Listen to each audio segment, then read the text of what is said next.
Hey, what's going on, everybody? It's Friday. It is Friday. I'm Jesse Montano. You're going to be joined by Meghan Angley here in just a moment. Got a great show for you guys today. But I do, of course, as always, want to start by reminding you guys about our great friends over at Trusted American Mortgage. Actually, this came from Trusted American this morning. Was down at the office. Their salary-based mortgage consultants want to help you get into a better interest rate and lower your monthly payments. Go to trustedamerican.com right now to see how much they can save you today. Hello and welcome in. Please do not leave your luggage unattended on the station.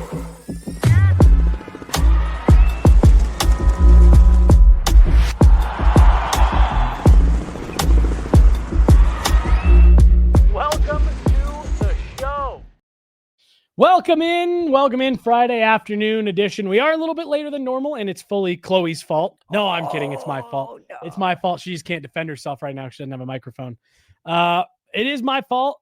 I do have a haircut, and it's been unsheathed from the hat for the first time on the show. What? It doesn't whip around anymore the way it did before.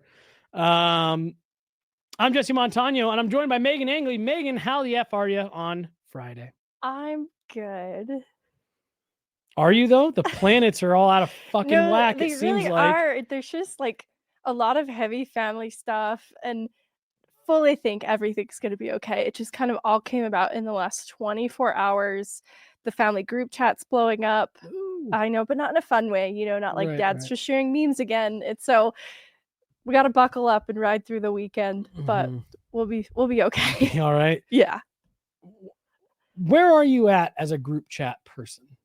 Are you pro group chat or anti group chat? Because I'll be honest, even in a group chat of people that I really care about, love, and friends with, a blowing up group chat is one of the worst things in my life. I'm not crazy about group chats. I understand why Nazem Kadri immediately left the as apps group quickly chat. as possible. Yeah, I like one-to-one communication, and sometimes I think it's because I would just rather react to someone how I want to react to them, and I don't necessarily want an audience. So Yeah, mixed feelings. I understand, like for work purposes, we have tons of different group chats for the beats, and that's not me being anti-group chat. I'll be anti-group chat for you. Then we have too many group chats. Hey Blake, hey David, too many group chats. We have enough. My phone is going off constantly here. We can cut back, and it's because we have a fun little media group chat amongst Avs Media. I think it's an appropriate group chat. Correct, because you know why? It dings 4 times a month. And it's Corey or Evan being hilarious. Right. And it's always even like, quick joke. And I'm not even going to get back involved in the follow-up of the joke. We all get a good laugh. We all make a quick exchange. And then we get out. I get 85 group texts per day just in different guerrilla group chats. It's too many. Yeah. End of rant. Let's end the group chats. Yeah. Even my family's group chat. Even my family, sometimes it can be like, it's a little bit too much. And then like 3 separate people will like a certain message. And it's like, aha! Not everyone has an iPhone in the group chat. So you're getting different notifications. Look, this is an anti-iPhone. I don't know if that makes sense. I'll be anti-iPhone. Hey, Arif, give me the one shot again. Hey, Arif, figure it out on the media group chat. We don't need green bubbles in there, all right? This is fully a bullying Get podcast. yourself a real phone. I don't support this. Oh, so what? So you're pro group chat, huh? I'm pro anti-bullying. All right, I'm on board with that. I'm just kidding. I just did a full pyramid kind of bullying the Avs. So I'm anti-bullying. No, I'm kidding. I'm not. Bring bullying back. All right. Tasteful bullying is okay. Yes. Yeah. Bullying in moderation is fine. I also agree with what Leon says there in the chat. If you need something, just tell me. Just text me. Like you said, I don't need an audience for this. This is why I share my location. I want people to just find me, track me down. Just say it to my face. Don't call me. Come find me. I have a terrible attention span. Just come find me. That is great. All right. Should we talk something about the Avs? Yes, we should. Okay, all right. Well, I guess where I did want to start is just by taking a quick peek around the league. We've had a couple series wrap up. So we've got parts of conference finals determined. We've got some game sixes, one going tonight. I guess, is there any series you haven't been following? Have you been kind of keeping tabs on them all? I have, but I have piecemealed, and Yeah. so I don't feel like I have the most comprehensive view of any one series, but I've seen parts of each one. That's kind of how I am too. I haven't been able to. I also haven't just really had a ton of desire to sit down and like, oh, I'm going to lock into this one. I think by the start of next week, I'm ready for that, but I wasn't ready for that just yet. I'll tell you this though, and this is a personal thing. I don't know if I can watch games in Dallas. I think I've been to 11 in the last like calendar year games in American Airlines Center. I hate their goal horn. I think they have a terrible goal song. And my corneas are still recovering from when we were there. So games that are taking place at American Airlines Center, I'm pretty good on right now in terms of watching. But yeah, everything else I'm with you. Been kind of piecemealing. Carolina Hurricanes punched their ticket. Edmonton Oilers punched their ticket, East and West respectively. Both of those are surprising to me, Megan, based off of where the playoffs started, where the brackets originally took place. Took place. That's not the right word. When the playoffs started, neither of those teams are teams that I had picked for the Eastern or for the conference finals. I believe we talked about it on this show that Carolina, I felt like after the Mikko stuff, had the potential to be a team playing with a chip on its shoulder. Mm-hmm. Nobody thinks we're good enough. That feels a little bit like what it is. But your thoughts, Edmonton, Carolina, onto the conference finals in their respective conferences. Well, I'll give Edmonton some credit. I think they've stepped up in the midst of some adversity through this point now, 2 rounds in. And the goaltending, it still remains shaky, but obviously stepped up when they needed it most. And so Stuart Skinner has, kind of turned things around for them. I think that even without Ekholm, the back end has stepped up to kind of lock things down. And they're just too much of an offensive juggernaut to be stopped. And that's kind of the story at the end of the day.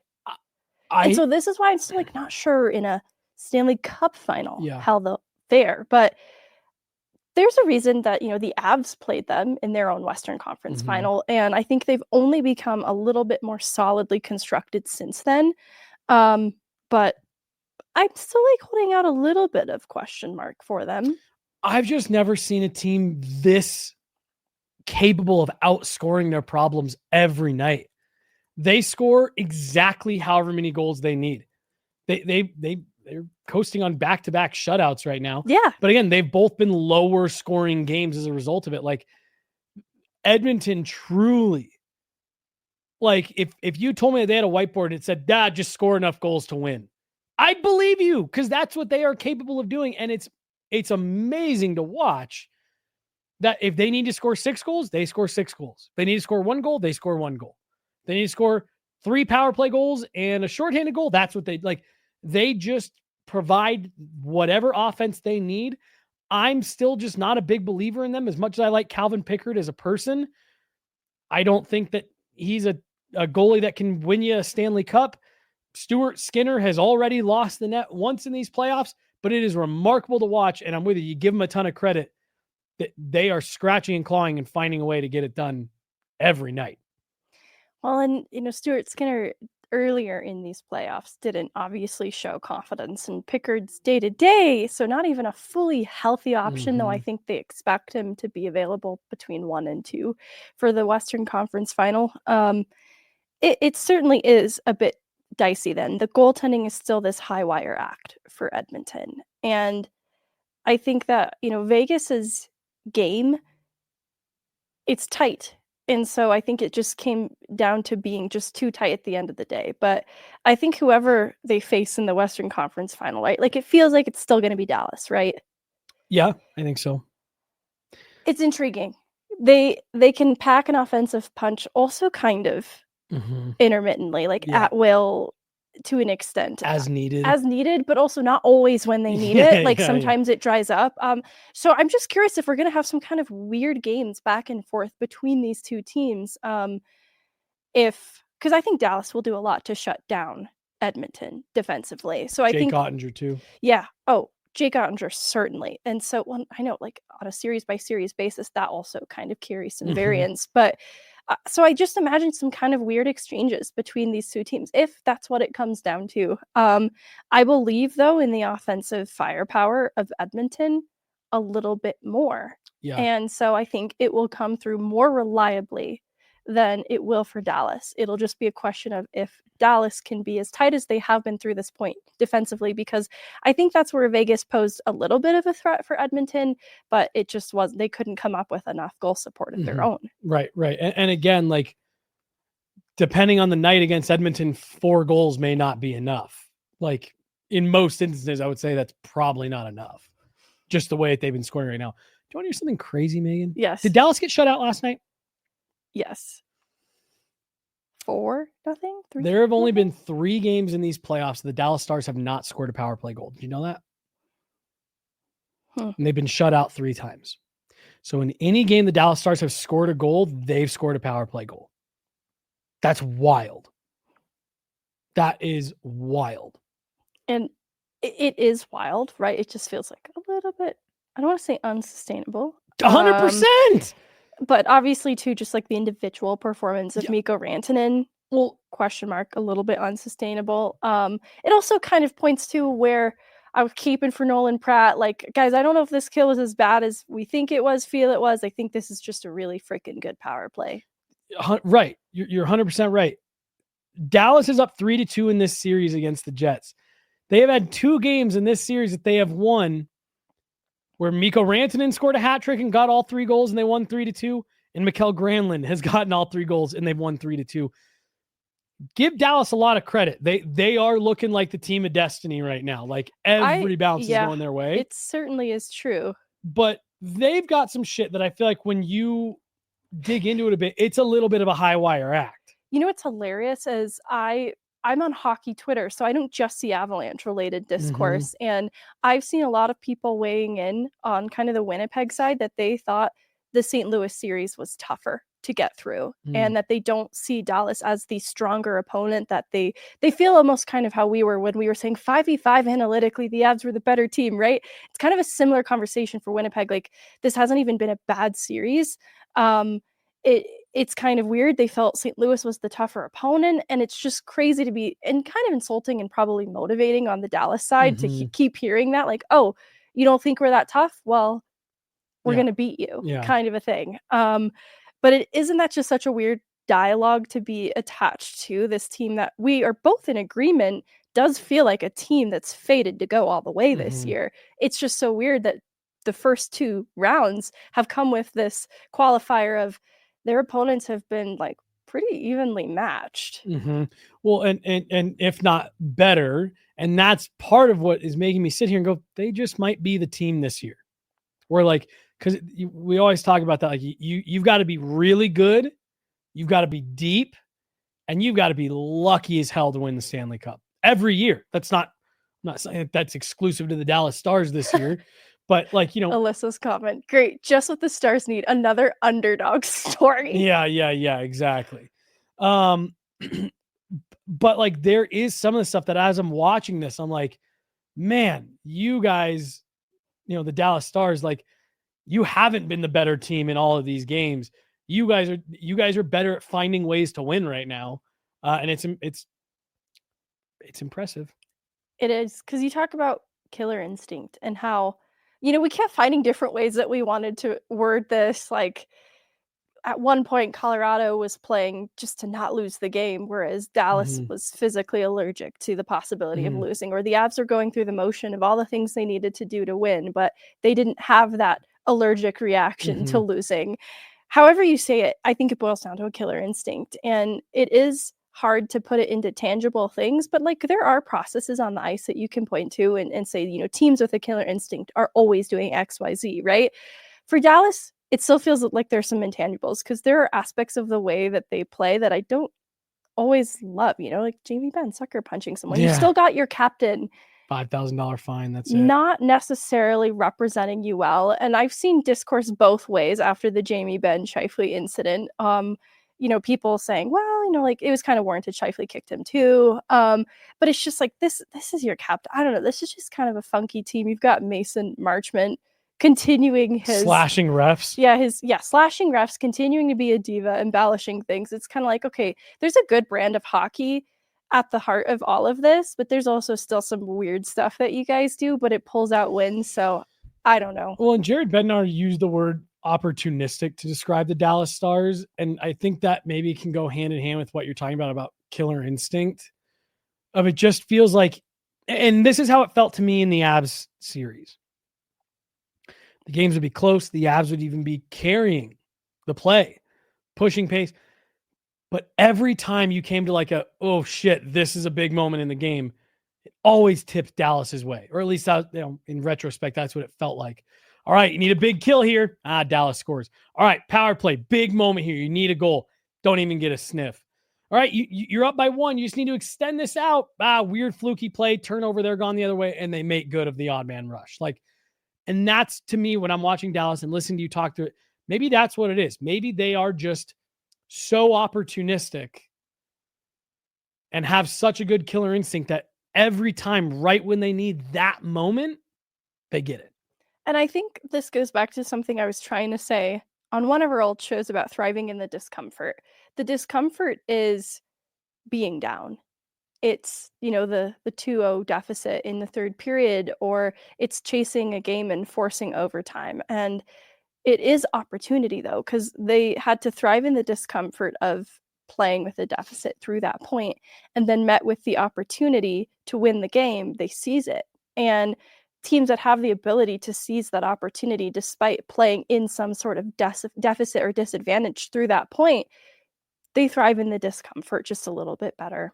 And I think that's where the Avs are not often in that place, because they are playing better 5v5, right? They are playing with the goal lead through more of the games. And so I think they didn't have to even thrive in the specific brand of discomfort that I'm talking about, but it takes an attitude of we're never losing again too, to have that belief when the opportunity does present itself, a door is cracked ever so slightly for you to come back in a game. Teams with a killer instinct do it. Mm-hmm. Yeah, no, you're totally right. You're totally right. Toronto and Florida probably getting going here in about an hour and a half-ish, 2 hours. Florida can close that one out tonight. Do you have any thoughts before we move on to the Avs and their offseason?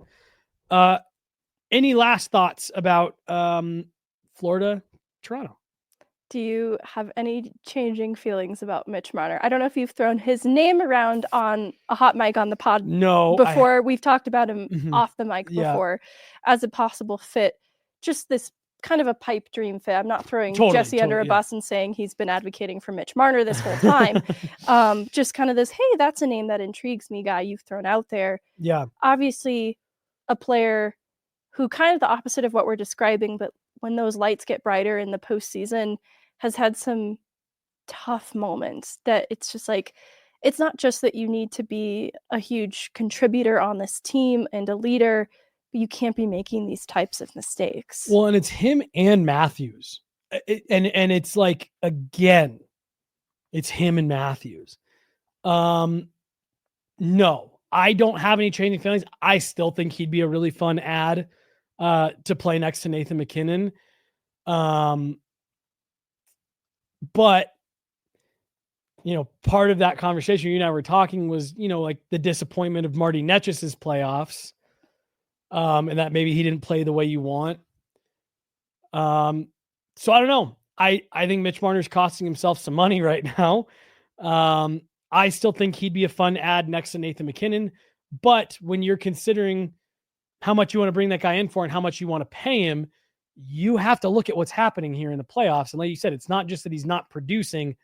There's some moments with the puck on his stick. It's a high risk, high reward, or high consequence style of hockey. And obviously with such a skilled player, it often pays off, but when it doesn't, it costs you in a bigger way. And so I think that's something that would require a little bit of adjustment. And in the same way that Necas was asked to be just a little bit different, to broaden his identity as a player, and he struggled.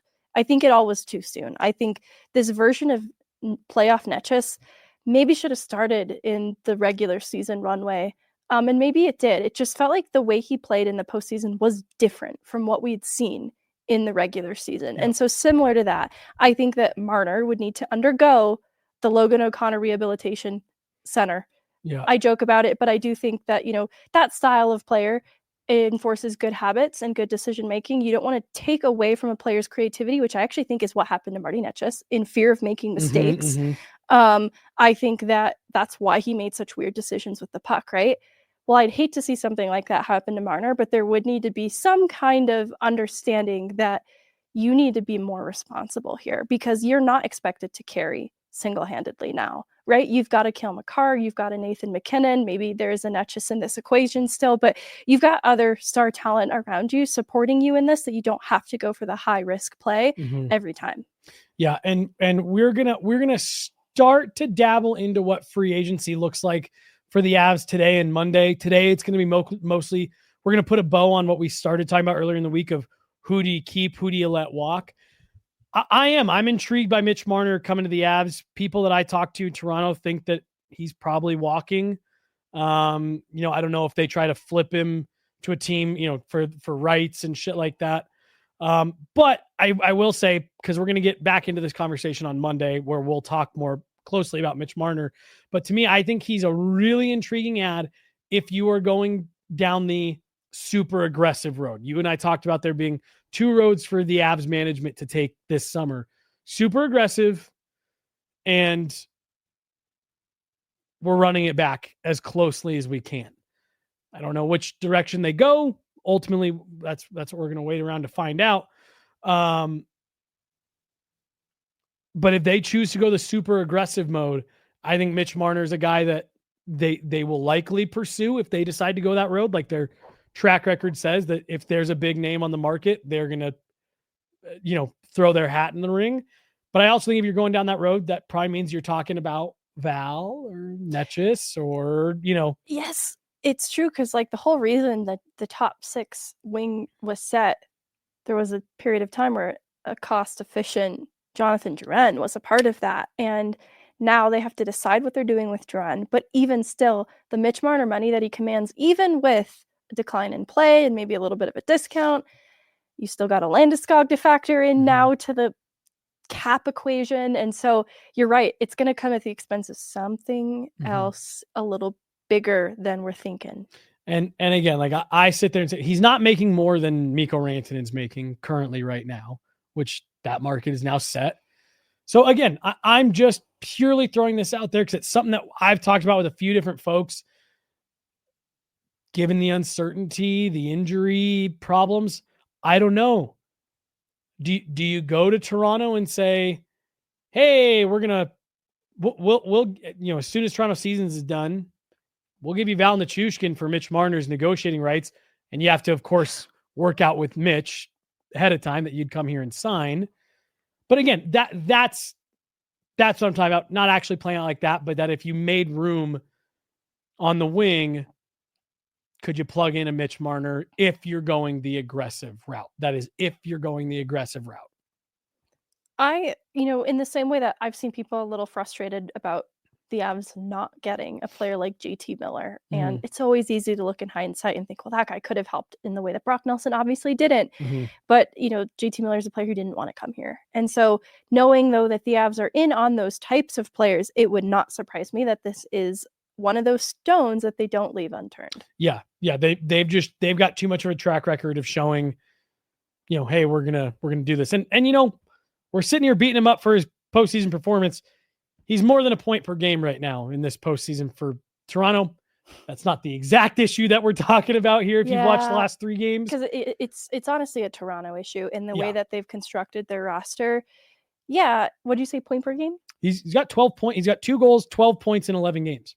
Yeah. Near above point per game. Problem is like 30% of their cap is dedicated to Marners and Matthews. And so that's where side by side Toronto's a cautionary tale and how they've constructed their roster. Like when you have so much of your cap picture made up by two players, you have to expect more. And I think that's where the Avs are trying to, like with the Mikko Rantanen contract not working out here, I think they're trying to avoid a similar kind of fate so that they can still invest in some depth because it's obviously important. I think no team does this better than Florida, and that's why we're looking at Florida as a ringer coming out of the East. Yeah. We're going to get into if the Avs go the aggressive route, who should they bring in? Who should they be trying to move out? We're going to go down if they try to run it back, how do you make the tweaks, 2C, da-da-da. We're going to start to get into those conversations for next week. But Megan, we can't even start any of those conversations without starting at the draft. It all starts at the draft, whether that be you drafting new players, or that's when you really start to mix it up and make some of these deals ahead of free agency. And the Avs are in a unique position this year. I've always jokingly advocated for them just to trade all their draft picks, and they've almost done it once before. Well, they are pretty close to being in that room right now. This coming draft, which is June, I believe 26th or 27th. I'd have to look at the calendar. Right now, as it stands, the Avs have 2 picks, 4th round and the 7th round. And if you look forward into the next couple drafts, there's not a lot more there. I guess, Megan, just start by walking us through what is the current draft capital situation for the Avs? This is more so to cover our bases because this is a grim picture in the areas that we're tackling, unpacking the year. They've given up a lot, and I just kind of wanted to revisit what they've given up. So, like, for example, the 2025 draft coming up. They don't have a first-round pick because they traded it to Philly for Sean Walker, a player, that obviously didn't get them to a cup in his year and is no longer here. And then that 2nd-round pick went to Washington for Lars Eller. And then that 3rd-round pick went to Nashville for Yakov Trenin. This also came at the expense of Jeremy Hansel, a prospect that I really loved. And then the 5th-round pick was part of a multi-piece trade that helped to acquire Blackwood. So you're like, okay, well, that really helped them in a lot of ways. And then their 6th-round pick to Nashville for Scott Wedgwood. And you're like, okay, we've got Wedgwood through another year. Justus Annunen came at expense, but also there really wasn't room for Annunen. At that point, they didn't believe in him enough to be a ready-made backup goaltender right now, and they needed a ready-made goaltender backup now. And at some point, there's only so many starters nets to give a guy. So even in Loveland. So when his numbers didn't improve a whole heck of a lot. You pull him up? Yeah. He was in 11 games, 3.23 goals against, 872 save percentage. In 23 games for Nashville, he was a 317 goals against, 888 save percentage. So marginal improvements, but really. Well, and I'm going to just pull the Nashville card here for a second, because when Wedgwood came to Colorado, he started the year with abysmal numbers in Nashville, and everyone's like, yikes, why do they want this guy? Nashville's a dumpster fire right now, respectfully. So I'm not hanging that on Justus Annunen. I know it maybe sounds counterintuitive what I'm about to say, but I actually think it's a better situation to be behind Saros as the backup and have just a little bit more clarity about where you're headed. Whereas he was behind Georgiev and there was way too much uncertainty and pressure. Like, you might need to be a starter or you might not be playing at all. Right. So anyways, I think it's a better situation for him. And I like Wedgwood for another year. So I really liked the tandem of both Blackwood and Wedgwood. So the 2025 draft feels a little grim in some of what has been given up and hasn't necessarily left any sort of a lasting return. Going to 2026, this is where they gave up the 1st-round pick for Brock Nelson, and obviously Cal Ritchie is included in this too, and we've kind of talked about what that loss means to the prospect pool side of things, but that's no small thing. There's a 2nd-round pick in there too, that was also part of the Georgiev-Blackwood trade. So again, anything related to the Blackwood trade, I feel is worth the investment. 3rd-round pick given up for Brandon Duhaime, and then the 6th-round pick given up for Mandalese. that one didn't age super great. I like that they've gotten creative in how to add to goaltending depth along the way. Mm-hmm. And instead of targeting like I can't believe I'm Jonas Johansson. Yeah. They're kind of gearing towards slightly younger players who might have some upside. It's okay if they don't, but they might. And so they're kind of in this prospecty category. And I don't mind them loading up on either. goaltending depth in this kind of unconventional way. They've just kind of struck gold with Minor as the starter. So it has also lessened the necessity for Mandalese to be the guy, but also Adam Shields' ascension has also kind of rendered Mandalese like a little less necessary in the pipeline. And then, of course, the draft goalies like crazy at the more recent draft. So that also just kind of took priority in the goaltending pipeline specifically. All right. That's kind of my quick overview. They've lost a few top end picks along the way, and it's tough to really evaluate the return. The more immediate and current one to talk about would be Brock Nelson. And if they got more out of Brock Nelson through this point, there's still a contract on the line. And I don't know if people feel that they've seen enough return on investment there just yet. That certainly is the biggest thing. But some of that draft capital given up has been for Scott Wedgwood and Mackenzie Blackwood. So I feel pretty okay about it.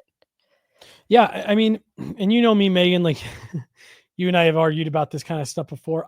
I really am. And now again, like you still have to put a team together next year, and you could use those as assets more than anything else. But I really am so in the camp of, you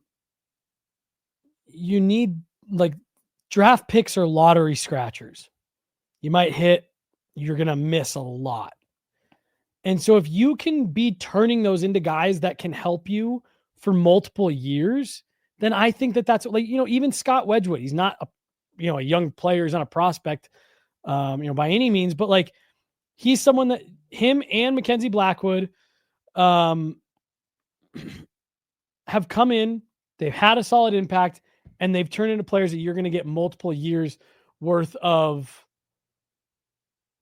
production and what you think is going to be solid play. And that's what you're trying to get out of all of your draft picks. Can we draft a kid who's going to turn into a player who can be productive for us for a few years? And then you're hoping with every couple years you make the draft pick and you get someone who's a franchise player who plays for you for a long time, is a heavy contributor, things like that.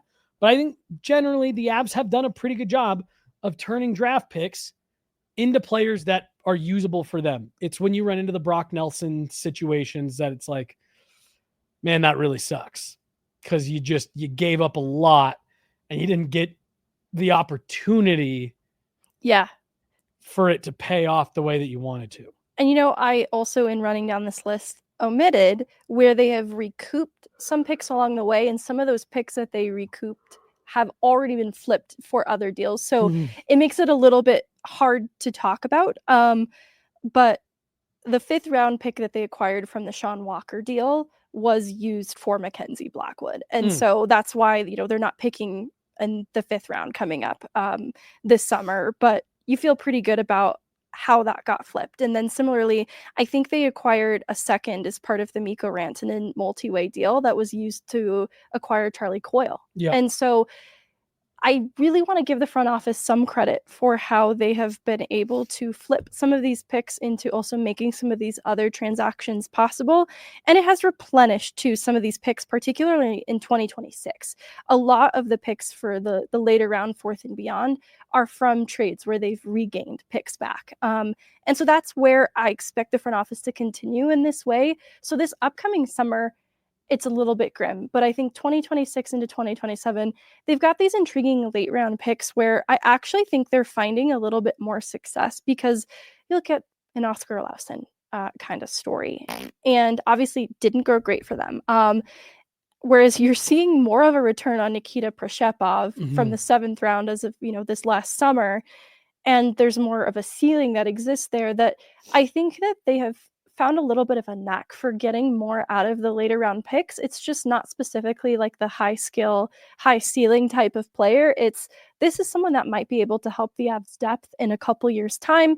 That's like a Taylor Makar, a Nikita Prishepov, another example of that. And so when I look ahead into like 2026 and I see 4th round picks and beyond, I'm intrigued, right? And honestly, I'm kind of high on Torrey Pittner and Jake Fisher, other late round picks right here at DU that I don't think their potential has been close to fully realized for me to start speaking about NHL impact just yet. But I think to see the value they've extracted from the NCAA free agent market, as well as maybe some of these later round picks hitting a little bit better, I also want to give them some runway to see what some of these guys might become. If an Ivan, who's not a draft acquisition per se, but just a really good hit going into the young free agent market, then you start to feel a little bit better about where they can round out some depth on the cheap. Does that then maybe take away where some of the money is committed to players like a Miles Wood right now? They paid a lot of money for Miles Wood, and this was somebody that they really wanted for a reason.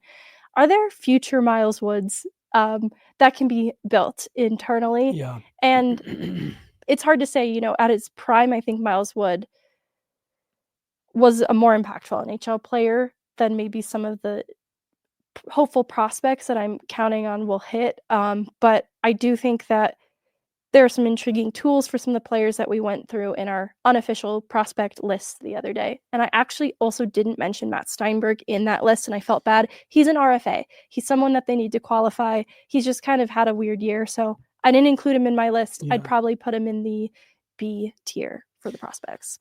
And that's where I'm at too, man, because the other thing that you didn't mention there is they've been able to help paper over the fact that they've spent a lot of draft capital by finding some quality college free agents as well and kind of supplementing the pipeline through that system as well. Obviously, you've got 2 players. I guess I don't count Logan O'Connor. He wasn't a college free agent.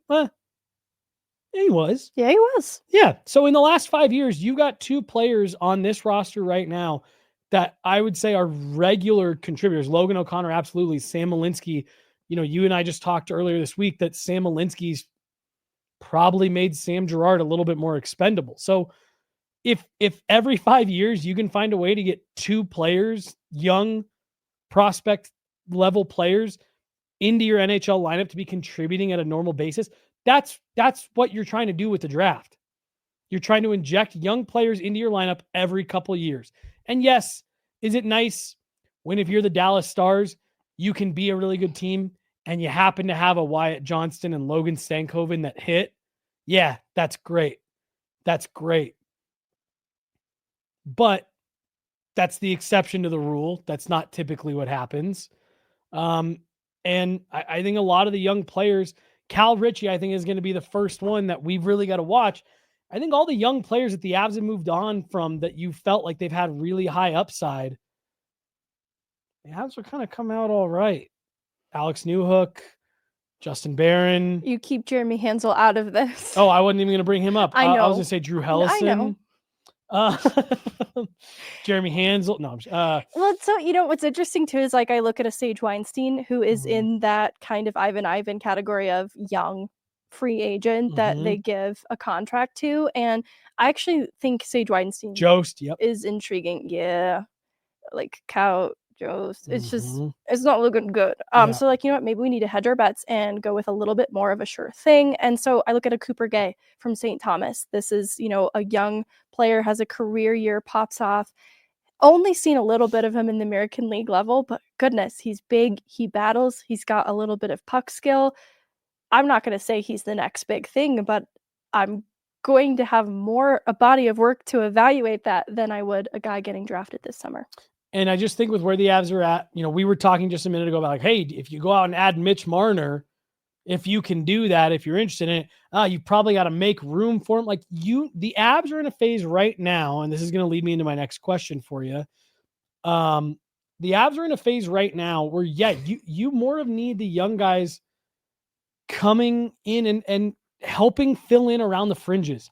Your superstars, your guys who are driving the bus, they're here. You know who they are. You went through this process already, drafting the high-end talent at the top of the first round and them converting into real meaningful players on your roster. Nathan MacKinnon, Cale Makar, and now we can add Gabe Landeskog back into that as well. So you've done it. You've got the big first-round talents that are at the top of your lineup. Right now, you didn't draft him, but Val Nichushkin, again, young player that you were able to hedge a bet on, and it's paid off for you. Again, Sam Girard, you weren't the one that drafted him, but you kind of gave him his first, there's a young player that you've built up into a full-time NHL player. Like, they've done it. You've tweaked around the edges. Now, if you could have a couple kids that come in, Logan O'Connor, Sam Malinsky, who, again, I know they're not kids anymore because they've been around for a couple years, but you found them in unconventional ways and you replenished the parts of your roster that you need. That's what the Avs need to keep doing. I don't care where they come from. I don't care if you draft them in the first round, the fifth round, or if they're college free agents or whatever. I think that's another way there's no set and forget it way to build your pipeline. And I think while it maybe doesn't sit as pretty and maybe the Avs lack some assets now going into this year, I think they're okay in terms of what's coming through, but it is going to limit. I'm not worried about them not making the picks. I am worried about them not having the assets to acquire the players via trade that they maybe want to go after between this summer all the way through next trade deadline. I think that's a fair point. They don't really have more picks to leverage since a lot of them have already been given up through this point. And obviously the prospect pool is exactly what we just outlined. And so it helps the window more so in the immediate to have the kind of older players, the unconventional prospects in like the NCAA free agent.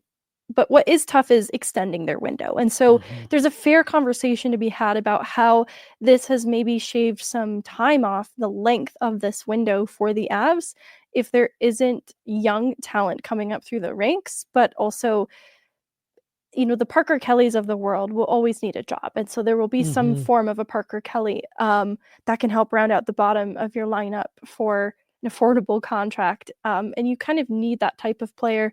I think of Nathan MacKinnon this year saying you can't win with kids. And it really struck a chord with me because, one, I hate that he said it. No, I'm just kidding. But I think there's a lot of truth, at least under a Bednar system in particular. There's not a lot of trust with kids. Even a 26-year-old Malinsky has had to do a lot to earn just the opportunity that he has right now. And so I look at a Cal Ritchie, for example, and I would have loved to envision him as a 3C option next year, although I would have loved to see him play a year in the American League first, right? Because I think back to Newhook and how there was a lack of trust for him in a second line role against the better of the matchups, right? And so relegated to a third line role, he didn't really thrive there, and it just didn't quite fit his skill set. Not so different from how we were talking about Drouin in the third line in the playoffs. So I just wonder, would Cal Ritchie have been able to play the role that's needed of him in the immediate? Because I think his upside is more like a second line center option, but it was going to take him a bit to get there. And I just don't know that they have the patience to get that in the same way that with Onanen a second ago. I'm like, I just don't think the timing and the role available to him made any sense. I still had that concern for Cal Ritchie. Don't get me wrong. The Avs are better with Ritchie than they are without, as an option. But I still find myself running into that issue of trust with the young players too. And with where the Avs are at right now in the immediate, some of these kind of unconventional guys like a Sam Malinsky start to make more sense in the same way that we've seen Jason Polin and Matt Steinberg and Ivan come up and make more of a visible impact than a Martin Kaut or an Oscar Olausson for a reason. And it's specific to who these players are that they're targeting now more recently. Yep. So all of that is going to lead me to asking you a question about what do you do at the draft? And if you're Chris MacFarland, how are you approaching it, etc.? Are you it's the start of our aggressive or run it back conversation. But I do want to remind you guys about our great friends over at Accurate America.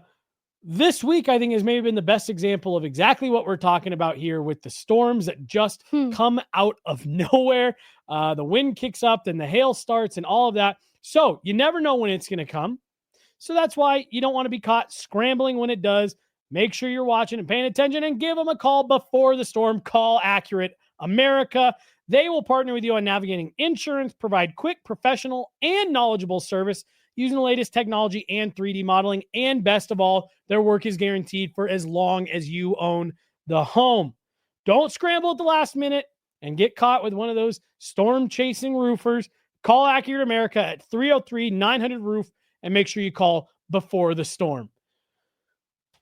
There's a storm coming to the draft this year. The Avs only have 2 picks. Megan, are you, given where we're at, given the reality of what the Avs have to deal with, the situation that their roster sits in, are you pro or anti trade the draft picks and just go for it right now? Like, are you in the camp of they need to start, because C-Mac talked to us a couple of weeks ago about like, we're trying to walk a delicate balance of being cognizant of the future, but also saying we've got we've got players in their prime right now that we need to capitalize on. Are you screw it, trade the draft picks and make the best roster you can right now? Or hold on to what you got, and maybe if you can find a way to recoup a couple more, let's do that. I'm okay with trading the picks if it results in some roster altering impact kind of player. And similarly, if there's a promise to me personally that there's some motivation to recuperate picks somewhere along the way, whether it's a later draft. Because last summer was the summer of goaltenders, right? Mm-hmm. Going through their prospect pipeline, they don't really have any centers. And what I will say about centers too is they can have spent their junior career playing as a center, maybe even predominantly through college, and then they get to the pro level and they're resigned to the wing. Mm-hmm. I think that's really an interesting conversation to have too about wanting to have center depth in the pipeline. I don't know if there's such a thing as a bona fide center anymore. Yeah. And I think though that is a priority for me, for the Avs to bolster down the middle with that depth, I don't know that comes about in the form of the draft. I'm starting to think that could be something addressed in the college free agent market, as well as just kind of when the draft is finished, the names that didn't get called, they have some interesting files on the players who do not end up getting drafted, and they become intriguing dev camp invites. And so, look, you're not going to, upset me. There's not one way I think that needs to be addressed. I just am coming out and saying it does need to be addressed, the center depth. Yeah. All right. I'm going to address one comment here real fast, and then I'm going to get on. We're going to have a little bit of rapid fire stuff here to end the show, Megan. From Cujo, the Byram and Newhook. Byram and Newhook were on ELCs playing top 9 and top 4 minutes in the cup year, and they traded them for pieces that haven't worked. Little bit of context to put with this. Alex Newhook was a healthy scratch in and out of the lineup for the vast majority of those playoffs. And he was playing in the top 9, if you can call. I'd have to go back and look at it by minutes, but that fourth line was kept together very intentionally. The guys who were rotating in and out were on the other line. So, yes, he technically was in the top 9, but he was also watching from the press box for large stretches of that postseason. He was very sheltered on a short leash. Yes. Bowen Byram didn't really elevate into a top 4 role until the last couple of games where his game really just skyrocketed. Both of those players have been traded for pieces that, coming back the other way, what was Newhook? Newhook was just picks. He was right? part of Ross Colton. Oh, okay. So they were both traded for pieces that have come back that you can absolutely have your opinion on how the pieces have worked out. Casey Middlestat, obviously the Avs already moved on from. You can definitely have your opinion on that stuff, but those two players also haven't gone on to be outstanding players either. This was another rough year for Alex Newhook. Bowen Byram has found himself back on the trade block. So you're not technically incorrect, but there's definitely layers of context to put to what you're saying here about those two players, their impacts both in 22 and what they've done since. I think, I say he's part of Ross Colton. I feel like they had to make that trade first to send something to Tampa. I was going to say. Now I'm not sure, though. I feel like he was just picks He was. And So then now they I'm not used that for something else. That's what I'm not certain of. But I Yeah. thought it was related to Ross Colton's trade in some way for his rights. But I'm so sorry if I'm wrong about that. No, yeah, we'll go back and look at it. We'll get into that on Monday. We'll just circle back. Oops. No, but you're right. Losing Gerard elevated Byram's opportunity, and he handled it really well. But that would not have been by design how that played out. And then the next year, his trust was really on shaky grounds. I was just shit talking you earlier. You got to go back to the beginning of the pod. The and second listen. was used to get Colton. Yes, Woo-hoo! you're right. Okay, cool. What was the first used for, Arif? So I don't have to look it up right now. This is great podcasting. Miss you already. Hi. Yeah, Michigan. Oh, Megan. Guliev. Oh, okay. So they used the pick. All right. Okay. So they flipped one for Colton, and then they used the other one to draft Guliev. And thanks, Arif. Thanks, Arif. Jesse's bullying you for not having an iPhone. Yeah, I'll do it to his face. But come on the pod next week and defend the use of an Android. I'm so sorry that derailed us. No, I interrupted you. It was the context of Byram's elevated usage. It was excellent. He was on the doorstep of so many opportunities, but then it was like he was back at square one the next year in terms of earning trust. And I didn't even think, leading up to Byram moving on, being used as a trade piece, I didn't think that all of the lack of trust for Byram was totally warranted, but I just think it is so hard to win over Jared Bednar. And you look at, they just really lean heavily on, whether it's a Jack Johnson or an Eric Johnson or a Josh Manson, they just really lean heavily on those guys that you would see them picked in favor of Byram in those types of instances. So anyways, all that to say, I think that required a little bit of context for how those players were moved on from. Yeah. All right. We're going to wrap it out. I've got two different categories here, Megan. The first one is pending UFAs, re-sign or let them walk. And the second category is going to be a trade bait. Are they on your board or are they safe? Okay. Nobody's safe. I'm just kidding. Pending UFAs, re-sign or let them walk. Brock Nelson. What is he re-signing for? Let's say a number that makes sense to you, like a fair value number. I'm so bad at this. I'm sorry to derail this for a second, but okay. So he was making on the first name. Timeout. He was making $6 million, right? Does he command that again in the next contract? Yeah. Yeah. Yeah. Okay. Yeah. Okay. All right. Is he looking for term? I don't know. This is just hypothetical. Like if you were Chris MacFarland, I'm not saying no. I'm not immediately saying no to Brock Nelson. So you're saying let's put him in the bucket of who we have interest in re-signing. I guess let's put it. Yeah, there will be conversations. Yep. Kivy. For the record, I'm with you on Brock. I think talk to him. If that can be your 2C solution, great. If not, if he doesn't want to be here, let him go. But I'm with you. I'm open to negotiations. Perfect. Kivy. You can say it.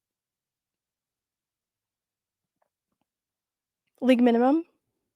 Which he's not taking after 16 goals. Well, we can have a conversation with Kivy. Will you take league minimum? No. Okay, bye. I'm letting him walk. Jimmy VC.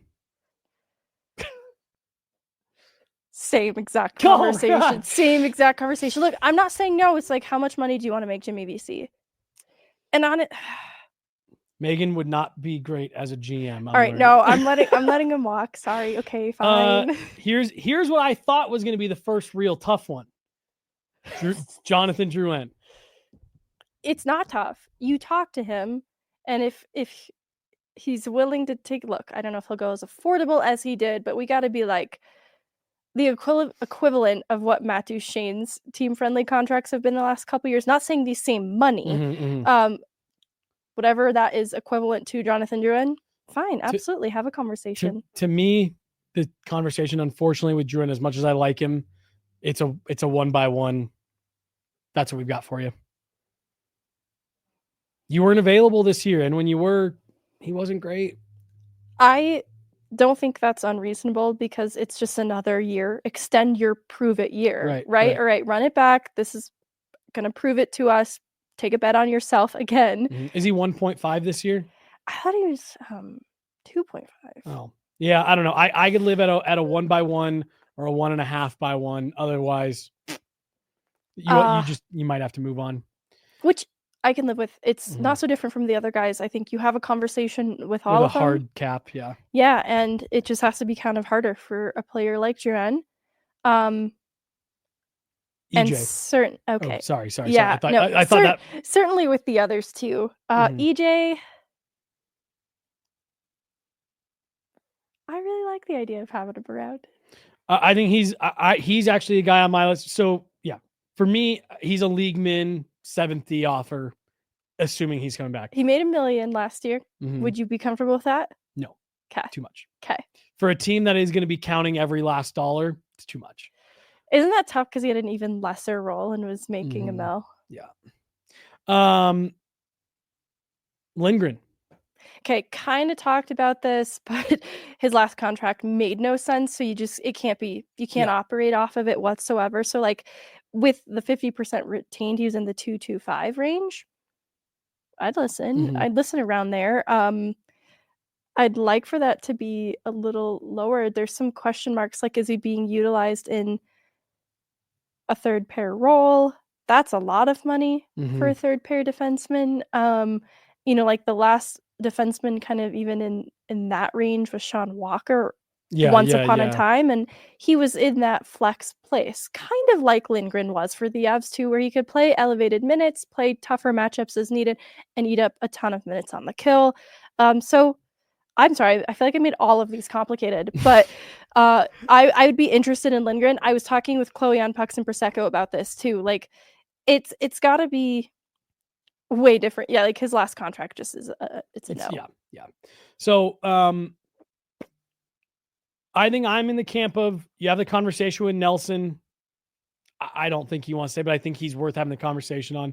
For me, Kibby and VC, you got to let walk. And that's mostly because I think Yoel Kiviranta is going to go out and command way more than you're going to be willing to pay him. And you know what? As I sit here with it, where are they going to play? Right. They're not. So you're signing them to not play, more or less. They're the 13th forward because your fourth line is set. Mhm. You need a much better option for your third line. So now you're looking at just an entirely different player. You always want to have those options waiting in the wings, but they might have some if you really like Ivan or Prishepov. I don't know. Well, and to your point, Jimmy VC's and Yoel Kivirantas, you can find them in season for. And I say that, but like you actually can't go out and find just another Parker Kelly. So I said that a few times on the show, but I didn't mean it. So Nelson, make the attempt. Kivy, VC. I think now we're both at the point of like, let him walk. Drouin, you've got a really hard cap, but you can have the conversation. And I think it's same for EJ and Lindgren. Those are players that you can find value in, but there's a real ceiling to how much you can pay them. So for EJ, just one more time, $1 million. But have you considered the character and vibes aspect of it? I think the fact that you're bringing him back is the character and vibes aspect of it. All right. And I do think he far exceeded my expectations. He exceeded mine too. And I'll say that for sure. Maybe he doesn't. He's made a lot of money in his career. He's probably, hopefully, I don't know. Fine. Right. Just run it back. Okay. Yeah. Well, then take whatever his salary is next year and just bet it on the ponies. Just bet it on the ponies. All right. Then we're gonna rapid fire this one. Then we're getting out of here for the week. Trade bait. Putting them on the board, or are they untouchable? Safe. None of these guys are untouchable. Are they on your board, or are they safe? Antonin has taught me a lot of things. Know. Sam Girard. Trade bait. Yes, on the bait board. Ross Colton. I'm gonna say trade bait board. I think he's been there before. Mm-hmm. Really like him though, but trade bait. I'm with you. Miles Wood. Trade bait. Yep. Worried about what value it would command. Yeah. But trade bait. Josh Manson. Also trade bait.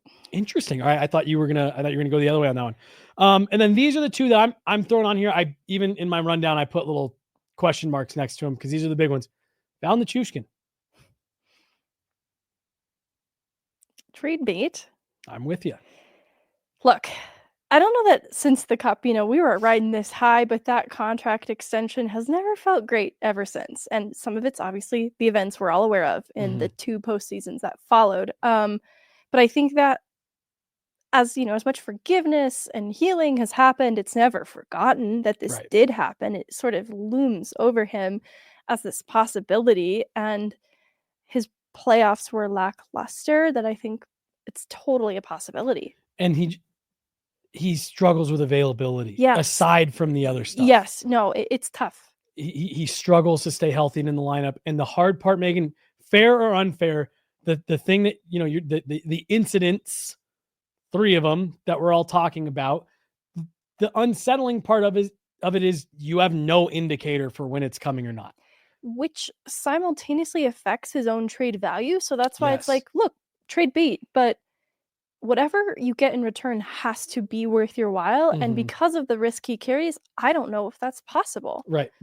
That's why I genuinely, if you could say to Toronto, hey, Mitch isn't going to stay.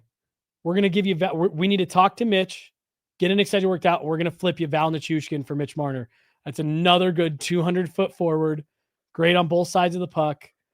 It's going to cost you more money. Mitch Marner is a good 2-way player, but I'm with you. I think Val's on the board if you can get the right value. I don't think you have to trade him by any means. If you run it back next year with Val Nichushkin, you feel fine. But I do think that you could dangle him out there this year and see what you can get. Last one that I've got, it's Marty Necas. Trade bait, or is he safe? So, yeah, all of these guys are trade bait.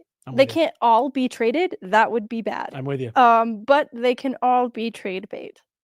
I still like aspects of Necas's fit in Colorado, so I'm not parting on from him so readily just because he left me wanting in the playoffs, but I'd be interested to see what kind of interest is out there for him. And because that's a guy you're going to have to pay after next year.